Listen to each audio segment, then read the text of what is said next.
Ya, visual yang Anda saksikan ini adalah visual terkini dari ruang sidang Cakra Pengadilan Negeri Cirebon, Jawa Barat. Sudah tampak di layar kaca Anda. Salah satu ahli yang akan memberikan keterangannya adalah mantan Kabar Eskrim Susno Duaji, Komisaris Jenderal Polisi Purnawirawan Susno Duaji. Sepertinya nanti juga memang akan digali seputar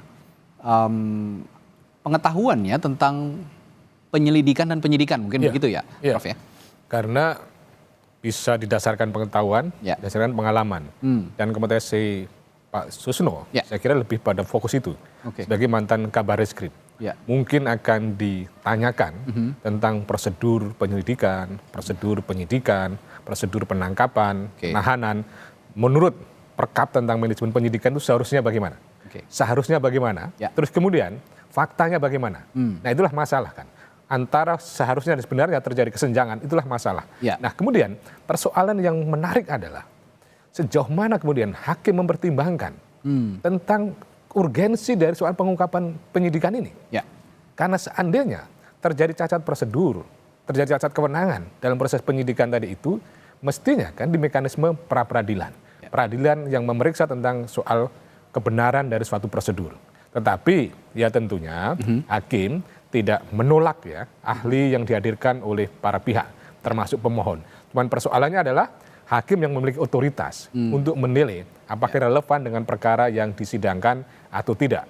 Dan kalau kita coba cermati ya, kehadiran ahli ini memang sejauh ini cukup efektif ya membantu proses hukum, termasuk di penyidikan ataupun dalam persidangan. Kalau kita cek misalnya bahwa setiap persidangan seringkali menggunakan ahli. Tetapi yang perlu menjadi catatan adalah bahwa ahli itu boleh berpendapat, di mana pendapatnya tidak boleh dibantah, karena pendapatnya tadi itu, sehingga adalah tidak lazim misalnya terjadi debat ya antara penasihat hukum dengan ahli, antara jaksa dengan ahli, karena mereka masing-masing pendapat yang sebenarnya dihormati.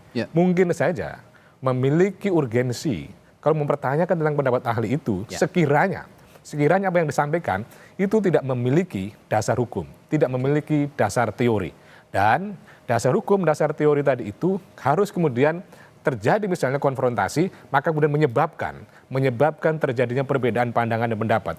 Seringkali kita muncul sebuah stigma, sebuah opini, sebuah pandangan ya yang seolah-olah ketika 10 sarjana hukum berkumpul bisa 15 pendapat hukum yang muncul karena masing-masing punya pendapat, bahkan pendapatnya lebih. Saya kira itu mestinya tidak boleh terjadi karena bertentangan dengan aspek kepastian hukum. Itu tidak bisa terjadi kalau seandainya clear tadi apa yang disampaikan Pak Susno, sumber kebenarannya. Bukan melakukan pembenaran dengan mengajukan dirinya sebagai sumber kebenaran. Yang itu akhirnya secara subjektif. Mestinya tadi itu tidak boleh terjadi. Bahwa kemudian bagaimana seorang ahli, termasuk seorang saksi, itu mengungkapkan apa adanya. Bukan ada apanya, ataupun apa-apa ada. Nah itu yang jadi masalah. Maka apa adanya harus sesuai dengan fakta, sesuai dengan teori. Kalau ada apa-apanya, ada kepentingan-kepentingan di balik itu. Nah kalau ada apa ada semuanya, itu yang jadi masalah juga. Jadi harapannya adalah ahli, saksi mengungkapkan fakta yang sebenarnya, mengungkapkan teori yang sebenarnya, mengungkapkan ilmu yang sebenarnya, dan kepentingannya sama yang disampaikan Pak Susno tadi, mencari kebenaran. Supaya ada keadilan. Karena keadilan tadi harus bersumber dari kebenaran, dan keadilan tadi untuk siapa? Untuk korban, untuk keluarga korban, untuk terpidana, mantan terpidana, tetapi bahwa harus tetap menghormati prosedur yang ada, menggunakan cara yang benar. Itulah yang kemudian cara mengungkapkan sebuah kebenaran.